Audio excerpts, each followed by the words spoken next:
Alors l'objectif de la présente vidéo est de montrer en fait ce que l'on est capable de faire avec un modèle multiphysique.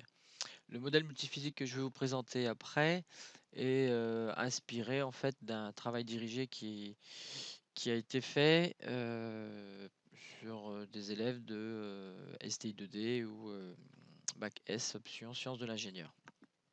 Alors, le travail dirigé en fait concernait un comparatif entre une Zoé de chez Renault et une Clio diesel moteur thermique et ici moteur électrique. On va s'intéresser ici qu'à la voiture Zoé. Alors je vais revenir après sur cette page, mais je vais vous présenter déjà le modèle multiphysique. Donc c'est celui-ci. Donc en fait c'est une voiture électrique, hein, donc la motorisation c'est un moteur à courant continu qui est présent ici et qui est alimenté par une batterie. Cette batterie est symbolisée ici par un générateur de tension, c'est ce qu'on appelle la tension à vide, qui est paramétrée à 420 volts. Ici, vous avez un modèle, donc une résistance interne de la batterie. Cette batterie n'est pas parfaite. Quand elle débite une certaine intensité ici, par la mesure en tout cas, on aperçoit une chute de tension qui n'est pas, et cette différence de potentiel ici n'est pas égale aux 420 volts étant donné qu'on a une chute de tension dans la résistance. Le moteur en fait est relié mécaniquement à la boîte de vitesse ici avec donc un ratio de 2,3. Ça veut dire tout simplement que ici ça tourne 2,3 fois plus vite qu'ici. Ici ce sont les inerties des roues, donc tout ce qui est en rotation présente une inertie. Donc ici elle a été estimée à 0,77 et comme il y a 4 roues, bah, on multiplie par 4. Ici c'est la transformation du mouvement de rotation en translation, c'est donc la roue qui sera à paramétrer par les élèves en venant renseigner ici le rayon de la roue. Ici vous avez la masse de la voiture, donc la masse totale de la voiture évidemment plus les passagers. Et puis ici vous avez sur la partie supérieure, on modélise simplement la résistance au roulement. Alors qu'est-ce que la résistance au roulement? C'est exprimé ici tout simplement quand vous avez une roue, un pneu caoutchouc qui est en appui sur le sol, bah, il se forme en sous-face un plat. Et si la voiture avance, on va dire, la roue tourne vers la droite, on a ici un petit bourrelet, on va dire, qui va venir s'opposer tout simplement, créer une force résistante, pardon, qui s'oppose au déplacement de la voiture.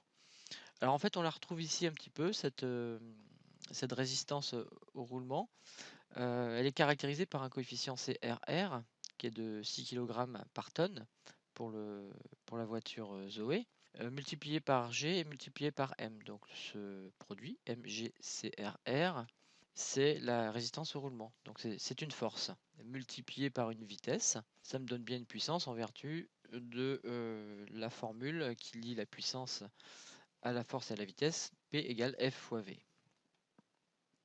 Vous avez ensuite, alors pardon, je vais peut-être revenir sur le modèle.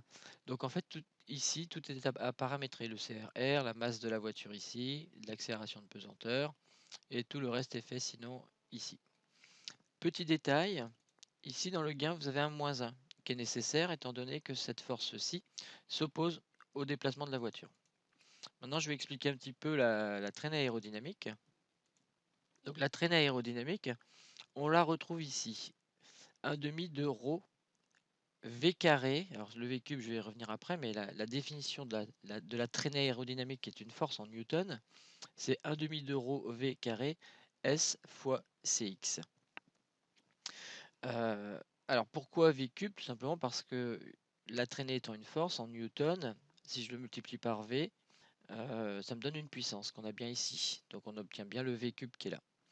Alors qu'est-ce que tous ces paramètres? S, c'est la surface frontale du véhicule. Et le CX caractérise la pénétration dans l'air du véhicule. Ce véhicule, quand il se déplace, doit se frayer un passage, il doit très clairement en fait écarter le fluide, en tout cas dans lequel il est, de façon à avancer. Donc ici, c'est de l'air. Donc on va retrouver ici, au niveau de ρ, la masse volumique de l'air. Alors tout ceci est modélisé ici. Donc on retrouve la masse volumique, le mètre couple, SCX, directement le produit mètre couple, qui est renseigné dans la documentation constructeur. Ici, on a le carré de la vitesse. Alors, petite subtilité, vous voyez que l'on fait masse 1.v multiplié par masse 1.v. Ça nous permet de faire des choses un peu plus simples, on va dire, sans mettre d'instrument de mesure. Je viens tout simplement chercher un paramètre qui appartient à la masse 1. Et le paramètre qui m'intéresse, c'est la vitesse. Donc en fait, je mets masse 1.v et j'accède à la vitesse de la masse, que je multiplie par elle-même, et j'ai donc la vitesse au carré. Alors cette partie-ci, Speed Sensor 2 et ce gain, je vais vous l'expliquer tout de suite. Quand on regarde le travail dirigé qui avait été fait, on obtenait ici la puissance en fait mécanique à développer par la voiture en fonction de la vitesse en km par heure. Donc pour être conforme, de façon à pouvoir un petit peu comparer, je suis venu mettre un capteur de vitesse, le Speed Sensor 2. Je viens donc récupérer la vitesse de la masse 1, qui n'est autre que la vitesse du véhicule. Alors ici, quand je sors, évidemment, je suis sur les unités internationales, donc en mètres par seconde. Et ce qui m'intéresse, c'est de sortir en kilomètres par heure. Donc je viens tout simplement mettre un gain auquel j'affecte le rapport 3600 divisé par 1000 pour passer en kilomètres par heure. Alors je vais passer un petit peu en revue au moins le moteur ainsi que la boîte de vitesse. Quand je double-clique dans le moteur, on a différents paramètres à renseigner, donc qui sont actuellement renseignés, il n'y a rien à faire. Donc R, c'est la résistance électrique des enroulements du moteur, hein, fixée à 0,12. Ceci, c'est l'inductance des enroulements moteurs. Le KT, c'est le rapport du convertisseur électromécanique qui permet tout simplement de passer du domaine de l'électricité au domaine de la mécanique. J011, c'est l'inertie du moteur, donc la partie rotorique du moteur, la partie qui tourne, étant donné que ce sont des masses en rotation, elle se caractérise par une inertie. Ici, le 0,25, c'est tout simplement un amortisseur mécanique, hein. Vous avez un amortissement, c'est pas un matériel proprement dit, mais il y a un amortissement naturel qui se fait dans le moteur. Et ici, vous avez un couple de frottement sec, hein. Vous avez le rotor qui tourne sur des enroulements et ça crée un couple de frottement sec qui s'oppose à la rotation. C'est ce qui traduit le fait qu'un moteur qui n'entraînerait rien, quand vous l'alimentez, évidemment, il tourne, et quand vous arrêtez de l'alimenter, il s'arrête de lui-même. S'il s'arrête de lui-même, ça veut bien dire qu'il y a quelque chose qui s'oppose à la rotation.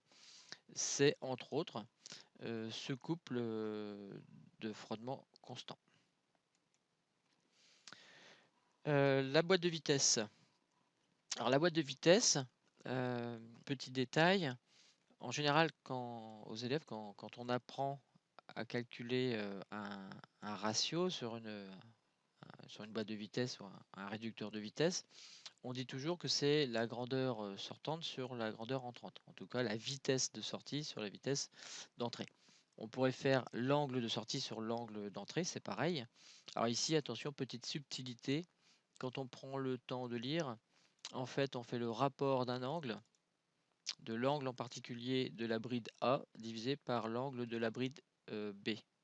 Et quand on regarde, eh ben, la bride A est ici et la bride B est là. Donc en fait, c'est un rapport de transmission que l'on indique. Donc le ratio ici à renseigner, c'est 2,3. Si vous étiez sur un rapport de réduction à renseigner, vous seriez sur 1 divisé par 2,3. Et enfin, pour terminer, selon le modèle que vous ouvrez, vous n'avez pas forcément un moteur comme celui-ci qui est dessiné ici. Ça va être tout de suite un petit peu plus compliqué parce qu'on rentre dans le modèle électromécanique du moteur. Alors pour avoir une idée de la façon dont c'est fait ce moteur, hein, que vous ne soyez pas surpris quand vous allez ouvrir un modèle qui n'est pas fait avec un moteur, un simple dessin comme celui-ci qui ressemble à un moteur, on peut faire un clic droit et demander d'ouvrir la classe du composant. Donc j'obtiens ceci. Donc vous pourriez très bien avoir en lieu et place de ce fameux moteur à courant continu qui était dessiné rouge, quelque chose qui ressemble à ça, sans ceci, sans cela. Éventuellement, peut-être pas cela non plus. Donc en fait, on reconnaît la résistance interne des enroulements du moteur, l'inductance ici, le convertisseur électromécanique qui permet de passer du domaine de l'électricité au domaine de la rotation. Ici, c'est pas toujours présent, mais c'est le fameux couple de frottement sec que je viens de vous présenter. Ici, c'est l'amortisseur qu'on avait également renseigné dans le moteur. L'inertie qui symbolise les pièces tournantes, donc le rotor en fait dans le moteur. Et puis vous avez les connecteurs, tout simplement, pin P, pin N, connecteur bleu, donc connecteur du domaine électrique par lesquels vous allez amener l'énergie électrique. Et ici, vous avez le connecteur de sortie mécanique qui va vous permettre de vous connecter à la charge qui est derrière. Donc je vais vous montrer rapidement. Ces deux connecteurs, on les retrouve dans le schéma initial, hein, ainsi que celui-ci. Voilà, les deux connecteurs sont ici, on les reconnaît. Les deux connecteurs électriques ici, carré bleu, et le connecteur mécanique ici de sortie. Alors avant d'utiliser un modèle multiphysique, il est toujours nécessaire de s'assurer que ce modèle est conforme, en certains points en tout cas, au système réel. Donc juste pour illustrer, sans aller très loin, en imaginant que en rouge c'est la réponse en vitesse en fonction du temps de votre voiture, hein. Donc ici, si je prends la courbe rouge, bon, elle atteint, on va dire, 138 km par heure au bout de 60 secondes à peu près. Donc en rouge, hein, on fait l'hypothèse que c'est la vraie performance de la voiture. Et si votre modèle présente la réponse en bleu, on peut s'apercevoir ici que c'est conforme, oui et non. Donc il faut toujours prendre le temps de valider le modèle. Donc ici, en fait, ce que l'on peut dire, c'est que passer 50 secondes, en fait, on est d'accord que le modèle correspond aux performances de la voiture. Par contre, alors, en fait, ici, on est dans le régime qu'on appelle établi. Par contre, tout avant, ici, entre l'instant 0 secondes jusqu'à 50 secondes, on est dans le régime qu'on appelle transitoire. Ici, par contre, on peut constater qu'il y a quand même des écarts. Si ces écarts sont trop importants, ça veut dire qu'on ne peut pas utiliser le modèle sur la partie transitoire, en l'occurrence ici, pour investiguer sur des nouvelles performances de la voiture. Donc il faut toujours être prudent à ce niveau-là. Donc dans le cas présent, hein, si je devais mener des investigations concernant cette voiture, dans le cas précis hein, qui est à l'écran, toute conclusion faite sur la partie transitoire serait toujours évidemment à modérer, alors que les conclusions faites sur la partie régime établi seraient très proches en tout cas de la réalité.